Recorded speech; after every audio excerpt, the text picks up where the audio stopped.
We live in a central Maine near, well, pretty much all of Maine has lakes and rivers, but we live in an area where there's whitewater rafting, hiking, fishing, boating, so it's pretty busy today.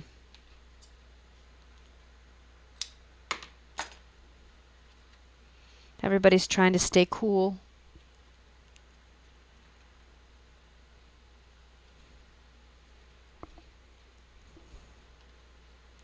Okay, so now what I like to do is I put this in my book press overnight, or for a few hours. Doesn't have to be overnight, but I usually use my book press overnight, and in the morning take out whatever I put in there and start working on it. Obviously you probably don't have a book press, so a lot of times what I do is I just stick it under my mat right under here and kind of leave it under there for a while, but I'm going to put it in my book press.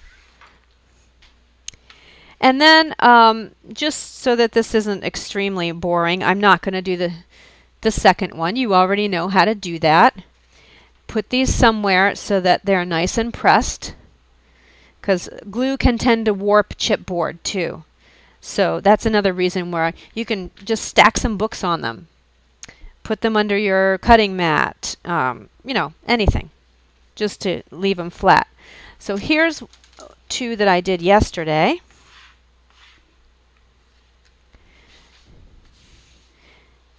And these I kind of messed up when I was doing the corners. I started by doing what I normally do, by mitering the corners, and I mitered too close to the chipboard, so I'm not real happy. So this is going to be kind of my experimental one, or I can fix these too. The other thing I thought, you can also buy these corners. Whoops, there's two of them there. And I could put a corner on them too. So that's one way to fix it. This side you don't really care about, because we're going to be doing something with a spine, either wrapping this around, or so only one side of each of these is going to show. So pick your best side. And I think that's going to be my best side here, this one. But see, I mitered too close, and so see how my corner is not nice and square or 90 degree, but I can also glue that down a little more. I'm not going to worry about it. So let's get to the fun part that I've been waiting for. Let me put my glue away. Somewhere, where did it go? Here's this. I lost my little flower. I was messing around with it yesterday, and then I had 3 orders to get out, and I shuffled it. Oh, well, anyway, the kit also comes with a canvas flower. And we're going to be decorating that in one of the classes. That's going to be a whole separate class. I'm trying to convince my mother to do that class, because she's a jewelry maker. I have trouble with my hands due to being a pianist my whole life. I can't do little tiny things, but what I want to do with the burlap flower... Oh, here it is. It was right back in my kit. What I want to do with this flower is have her show you how to make some jewelry and put it in the center of the flower, and then we're going to be decorating the flower too. So that's going to go on our cover too. And this is another part of the kit from Canvas Corp. They worked with me on making these too. Really fun. So this transfer paper, let's see how this does. It supposedly works on just about everything.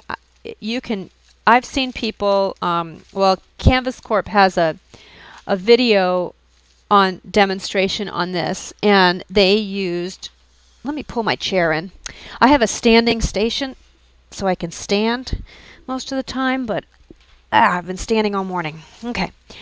They used this on the side of a coffee mug and then put some fixative on it. They used it on wood, paper, of course, canvas, and I don't remember what else. So you can look up videos on this, on what to do with all of your extra, or maybe I'll do some videos. But at this point, I would pick kind of what theme you want. And what I was thinking is, somewhere in my stash, I have a metal pen. Do you call it a nib? You know those old pens that used to stick in inkwells? What's the little end part? I think it's called a nib, the little metal nib. Nip, something like that. Somebody tell me, help. It's kind of made out of this metal, and it has a place for a ribbon, and I wanted to glue that to my cover. Now, I didn't give you a lot of this. If you're following along with the kit, I didn't give you everything that I'm going to be using, but you have enough to make a junk journal. But I'm going to be adding some extra stuff in there, so you can go to your stash and find something similar. And so I kind of wanted it to have a journal theme, a writing journal theme. So I was looking through these images. Let me turn it around so it's not upside down. And I found, let's see, there's so many on here. Where did it go? Let me turn it back over.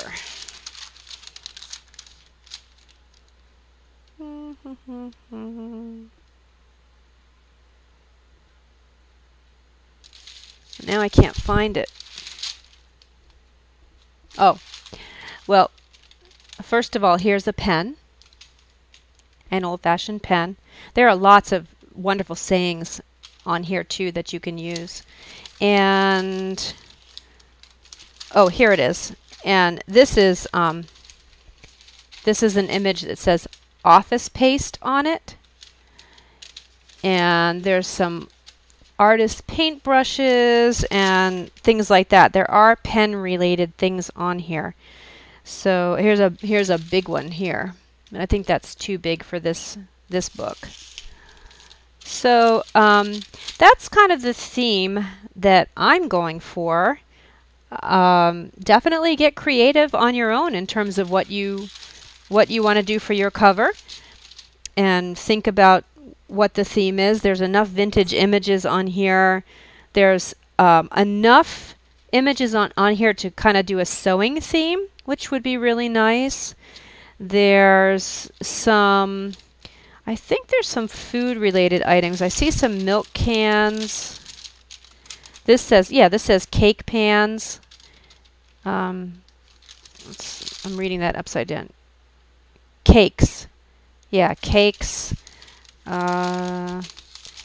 So it looks like there's enough on here. Oh, look at that beautiful sewing machine. If I wasn't doing the pen, I would probably do a sewing theme. There's plenty of scissors on here. A couple of food images, like I said, if you wanted to do more of a cookbook related one. Here's a lovely camera. So you could just do one, and right above it says capture the moments. So you could do a beautiful one, or this would be cool too. Just put it on here and do the whole thing. Cover the whole canvas with a bunch of different images. That would be nice too. So in your kit, you should have a tongue depressor. I put this in there because I'll be making a bookmark out of this and show you how to do that. I did do that in another video, but I like these in my junk journals. But we can also use it to rub on the transfers. So I'm going to start, I think, with, is that a mechanical pencil? What is that? Oh, that's a compass. I thought that was a pen, but I think it's one of those compasses, so I'm not going to use that. So I'm just going to start with this paste inkwell thing here. And I'm going to put that. Oh, by the way, so I don't know if I said, this is another one that I did earlier. So the ink is dry, I mean the glue is dry. You definitely don't want to do this, obviously, when the glue is still seeping through. And see how you can't see the glue now? You could see it when it was wet.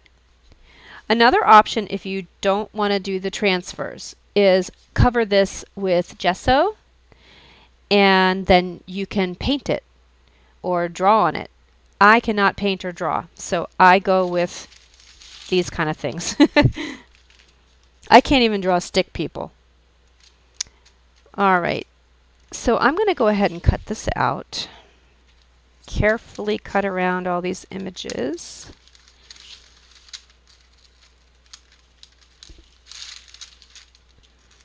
Oh, here's one that says Born to Scrapbook. Love it. So you could do a crafter's journal too, crafter's junk journal.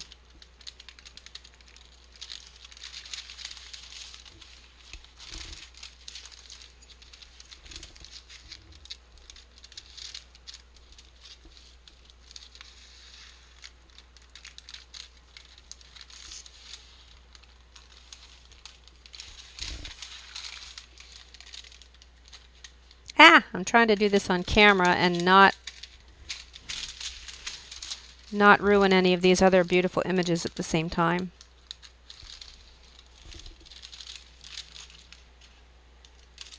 Got it. It's out safely.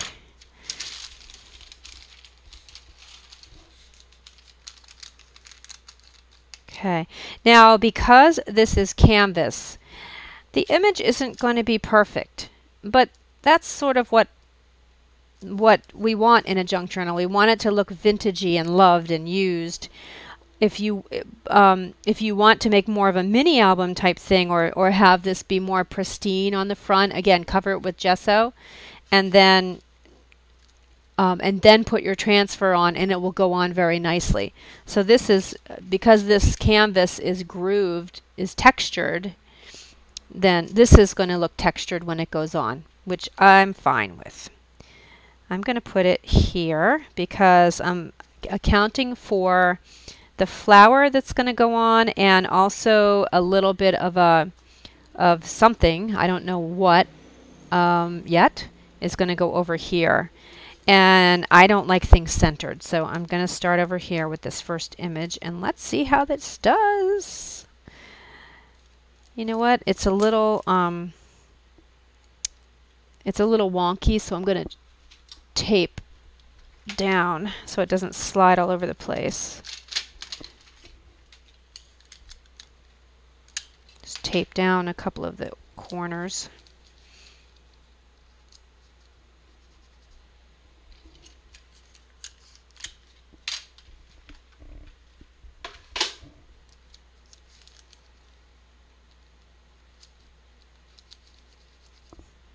There, I think that's going to be easier.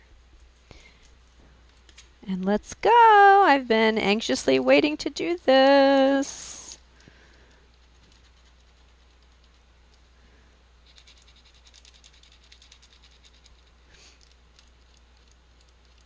Oh, and it actually, you can tell that it's working too. You know, some of these transfers you can't, but you can see when it's left the paper and gone onto your canvas.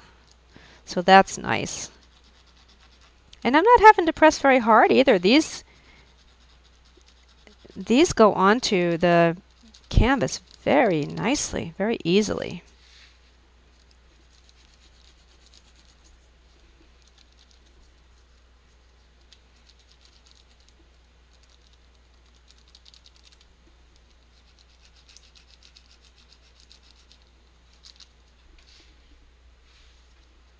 I think what I would do next time is, if there's more room, I wouldn't cut as close to the image so I can tape it down a little better. So there's just a little hint for you. And it looks like it's better just to go one direction instead of back and forth. So we're learning. We're learning how to do this together.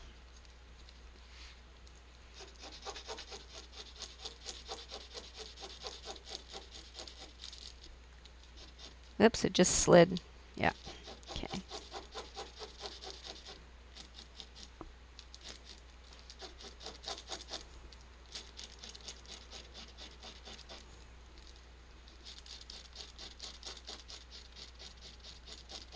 I left little Lily downstairs because I figured if that parade goes by, not only are we going to have drums and trumpets, but we would have a little yapping dog too.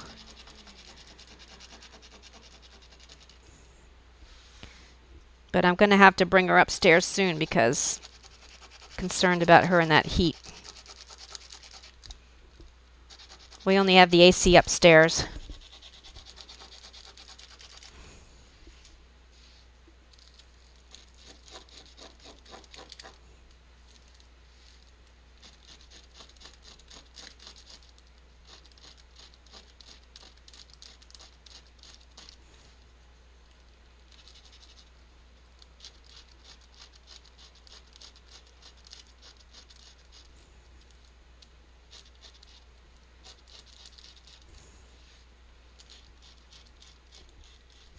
I don't know if you can see, but you can tell what's gone down onto the canvas and what hasn't.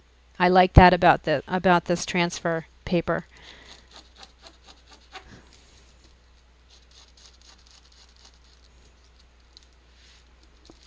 Except it is sliding, so I don't know if I got the image totally on there correctly. Like I said, in the future, I'll leave more paper around it so I can tape it down better. Okay, are you ready? Let's see. I'm so excited. Oh, I love it. I love it. It's just as awesome as I thought it would be. Look. What do you think? I love it. You can see where I slid a little bit at the bottom, see? The very bottom where the paper was moving. But I love these transfers. So, let's see. I don't know if I'm going to want to do another one.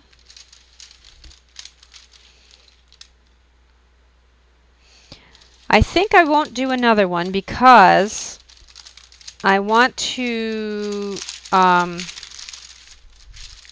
figure out what we're going to do with the cover before I start decorating. I can always put some more on later. So I'll probably stop here today. And I hope you have fun with these transfers. So that's all I'm going to do today. That's the first step. We have the covers made. I probably won't come back to the covers for a while. I tend to do the covers last. I think about what my theme is going to be, and I set aside any supplies I think I might need for the cover so that I don't use them on the inside of the book. But I like to do my pages next. I might... we might do the flower. That's going to be a separate video.